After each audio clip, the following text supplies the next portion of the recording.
Señor les bendiga, hermanos y amigos.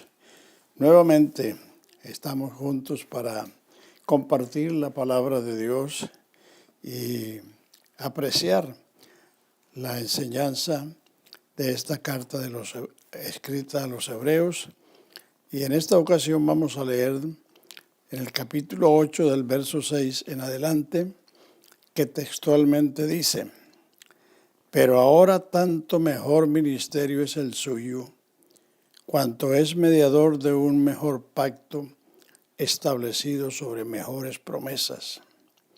Porque si aquel primer hubiera sido sin defecto, ciertamente no se hubiera procurado lugar para el segundo. Porque reprendiéndoles dice: he aquí vienen días, dice el Señor, en que estableceré con la casa de Israel y con la casa de Judá un nuevo pacto, no como el pacto que hice con sus padres el día que los tomé de la mano para sacarlos de la tierra de Egipto, porque ellos no permanecieron en mi pacto, y yo me desentendí de ellos, dice el Señor. Por lo cual, este es el pacto que haré con la casa de Israel después de aquellos días, dice el Señor. Pondré mis leyes en la mente de ellos y sobre el corazón las escribiré, y seré a ellos por Dios y ellos me serán a mí por pueblo, y ninguno enseñará a su prójimo ni ninguno a su hermano, diciendo: conoce al Señor, porque todos me conocerán, desde el menor hasta el mayor de ellos, porque seré propicio a sus injusticias y nunca más me acordaré de sus pecados y de sus iniquidades. Al decir: nuevo pacto ha dado por viejo el primero, y lo que se da por viejo y se envejece está próximo a desaparecer. Gracias al Señor.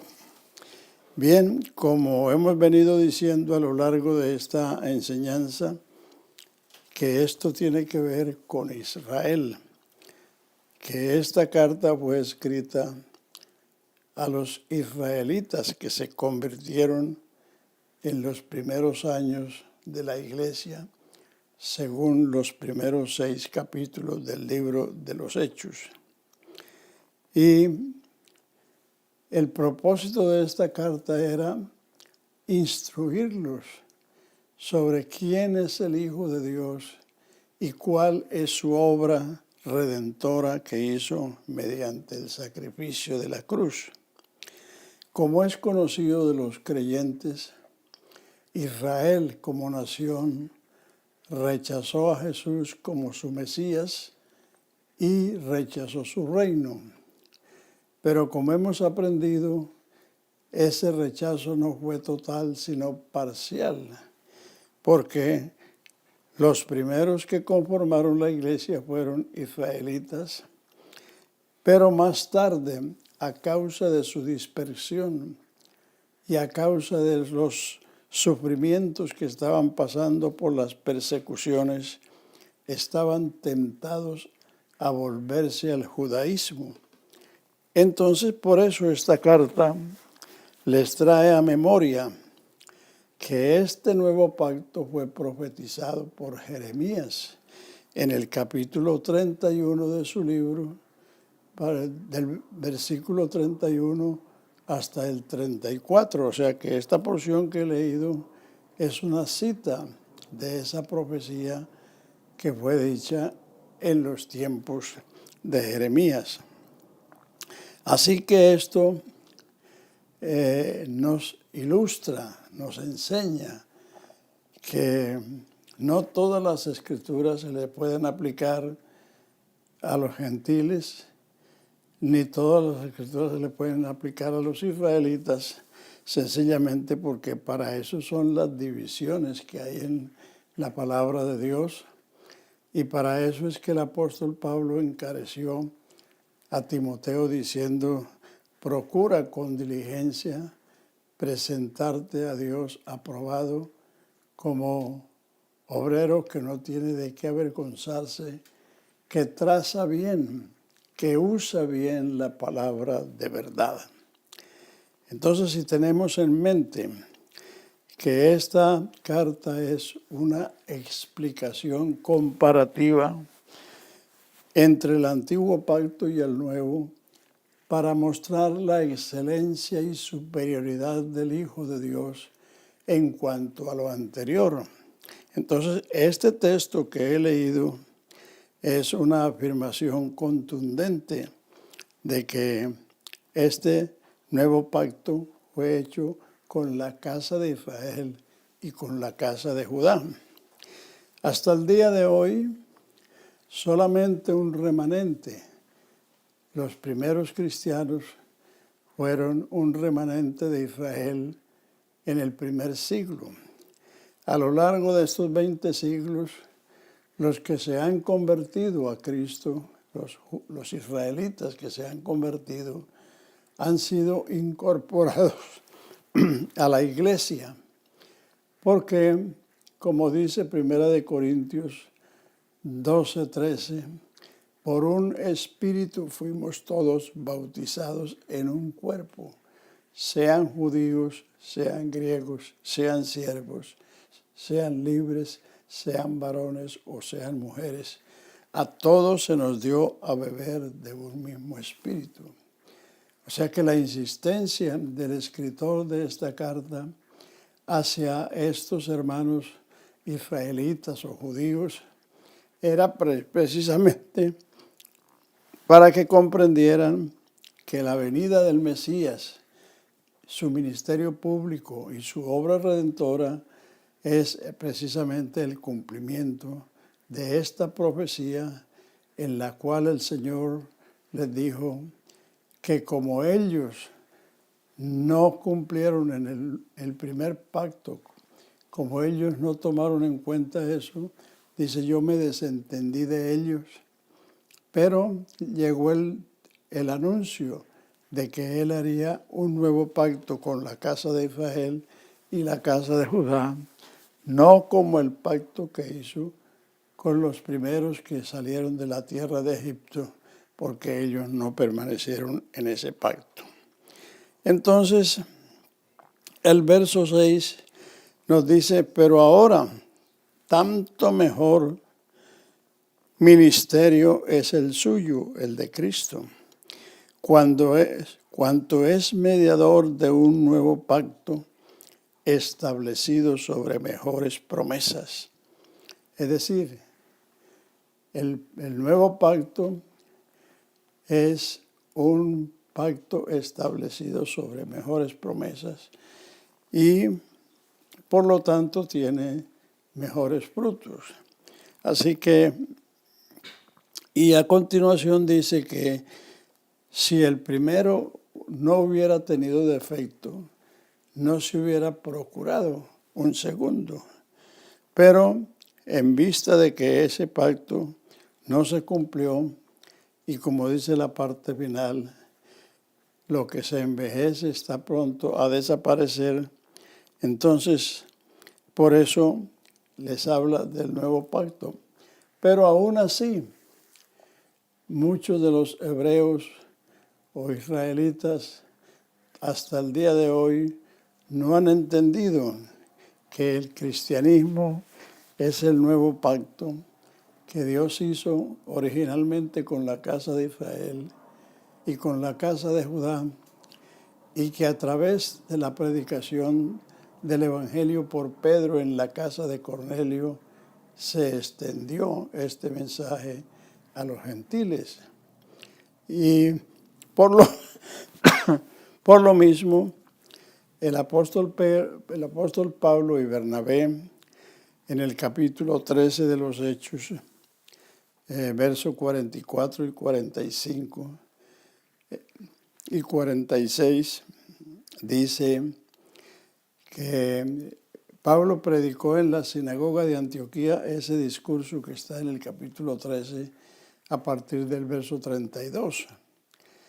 Y cuando los gentiles que se juntaron allí oyeron ese mensaje, entonces les rogaron que se quedaran y el sábado siguiente dice que casi toda la ciudad se juntó para escuchar la palabra de Dios. Pero los judíos, cuando vieron la multitud, se llenaron de celos y rebatían lo que Pablo y Bernabé decían y aún maldijeron el camino. Entonces Pablo con denuedo les dijo: a vosotros primeramente era necesario enviaros esta palabra de salvación, pero por cuanto vosotros os juzgáis indignos de la vida eterna, me iré a los gentiles y ellos oirán, porque así me ha dicho el Señor, que te he puesto por luz hasta lo último de la tierra. De manera, hermanos, que aquí concluye, en el capítulo 8 concluye el ministerio sacerdotal, o mejor dicho, la enseñanza del ministerio sacerdotal concluye en el capítulo 8, llevándonos a esta conclusión de que ahora estamos en un nuevo pacto. Y que este pacto está establecido sobre mejores promesas, porque este pacto no está fundado en sacrificios de animales, sino en el sacrificio hecho una vez para siempre en la consumación de los siglos por el Señor Jesucristo. La razón por qué la sangre de los toros y de los machos cabríos no podían quitar los pecados es muy sencilla. La vida de un animal no se puede equiparar a la vida de un hombre, porque el hombre es un ser inteligente, creado a la imagen de Dios y por consiguiente responsable de sus actos. El animal es un ser bruto, que no tiene inteligencia, no tiene sabiduría y por lo consiguiente no se podía equiparar. Por tanto, esos sacrificios eran solamente una figura, un retrato de lo que el Señor haría más tarde. Así que, hermanos, quiero repetirles la última parte que dice de este nuevo pacto. Por lo cual este es el pacto que haré con la casa de Israel. Después de aquellos días, dice el Señor, pondré mis leyes en la mente de ellos y sobre su corazón las escribiré. Y seré a ellos por Dios, y ellos me serán a mí por pueblo, y ninguno enseñará a su prójimo, ni ninguno a su hermano, diciendo, conoce al Señor, porque todos me conocerán, desde el menor hasta el mayor de ellos. Porque seré propicio a sus injusticias, y nunca más me acordaré de sus pecados y de sus iniquidades. Al decir nuevo pacto ha dado por viejo al primero, y lo que se da por viejo se envejece y está próximo a desaparecer. Si ustedes han visto, generalmente los judíos cargan unas cabullitas aquí en el cinturón. Eso es para acordarse de sus mandamientos, porque en el antiguo pacto el Señor le dijo que harás unos flecos en su manto para que se acuerden de sus mandamientos. O sea que aún los mesiánicos que profesan creer en Cristo, profesan creer el nuevo pacto, pues en verdad no lo están haciendo porque todavía están usando ese elemento como manera de recordar la ley. La ley se le dijo que la escribiera en los postes de la casa, aún en sus manos, aún en su frente, precisamente porque ellos no eran un pueblo nacido de nuevo y necesitaban, como hoy a pesar de los avisos que hay en las carreteras, regulando la velocidad, evitando los peligros.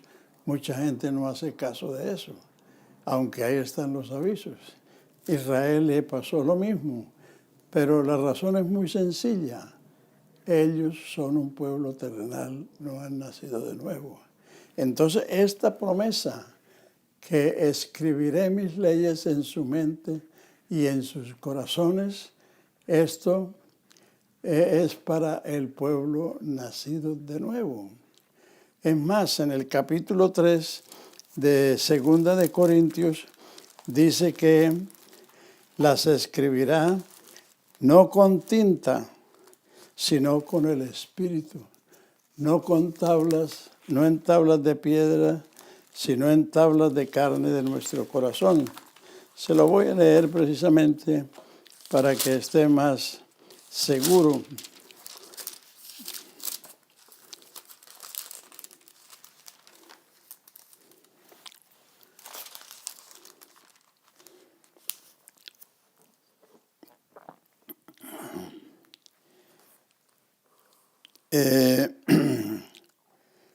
Vers 3:2 de 2 de Corintios. Nuestras cartas sois vosotros, escritas en nuestros corazones, conocidas y leídas por todos los hombres, siendo manifiesto que sois carta de Cristo expedida por nosotros, escrita no con tinta, sino con el Espíritu del Dios vivo, no en tablas de piedra, sino en tablas de carne del corazón. Por eso el cristiano